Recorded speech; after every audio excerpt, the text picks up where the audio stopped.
Bonjour, aujourd'hui je voudrais vous parler de séduction.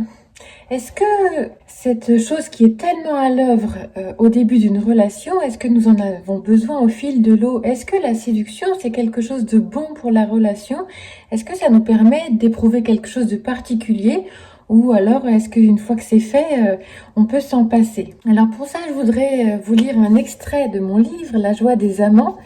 J'y évoque en particulier le cas d'une jeune femme qui est venue me voir, qui s'appelle Sandrine. Lorsqu'elle l'a rencontré, Sandrine a été séduite par la confiance en lui qui émanait de son compagnon. Depuis, de grandes épreuves ont éprouvé ce dernier.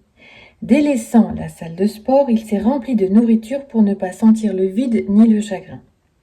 Abîmant l'image qu'il avait de lui-même, la prise de poids a fait chuter son sentiment de confiance en lui, au point qu'il est persuadé aujourd'hui de ne plus pouvoir séduire une jeune femme comme autrefois. Sandrine me confie sa tristesse de le voir se laisser aller et sa difficulté à le désirer. Où est l'homme qui l'avait séduite? Avec courage, elle a osé aborder le sujet avec lui, en lui exprimant ce qu'elle éprouvait à ses côtés. D'abord en colère, son amie a reconnu quelques jours après combien leur discussion avait été positive. Il a admis que reprendre une activité physique et manger mieux lui ferait le plus grand bien, d'abord pour lui, et puis pour leur couple. Sandrine a été très touchée de le voir prendre à nouveau soin de lui. Elle y a vu un signe fort de son amour pour elle. Cela a été le premier pas qui lui a permis de retrouver le goût de l'intimité sexuelle. Voyez que cette histoire de séduction, on pourrait se dire que c'est fatigant, que c'est prenant, qu'on n'a plus le courage. Il faut peut-être remettre aussi l'église au milieu du village, c'est-à-dire que la séduction, c'est pas être sur son 31 en permanence. C'est pas être parfait. C'est pas être au top de sa forme. En revanche, c'est peut-être des petites choses, des petites actions qui vont nous permettre de goûter déjà le plaisir de se sentir beau ou belle. Ne serait-ce que parce que j'ai fait un peu attention à ma tenue aujourd'hui ou que j'ai été chez le coiffeur et que ça me permet de me sentir un peu plus mis en valeur. J'ai soigné mon image.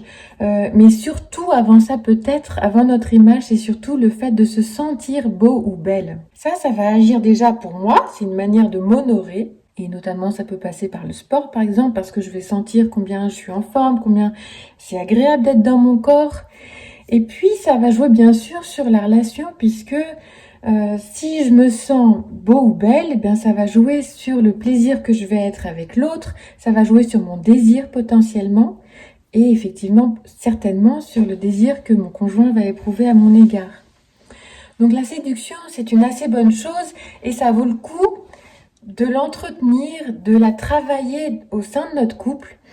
Ça nous demande pas tellement finalement d'efforts que ça, puisque quand nous étions célibataires et que nous avions envie de rencontrer quelqu'un, ça se mettait à l'œuvre et on n'avait pas l'impression d'en faire des tartines, vous voyez, de mettre beaucoup d'énergie pour ça. En fait, on était dans ce plaisir de nous mettre en valeur. Et il me semble que c'est d'abord un cadeau à se faire à soi-même. Et puis, effectivement, ça va soutenir l'érotisme dans notre relation de couple.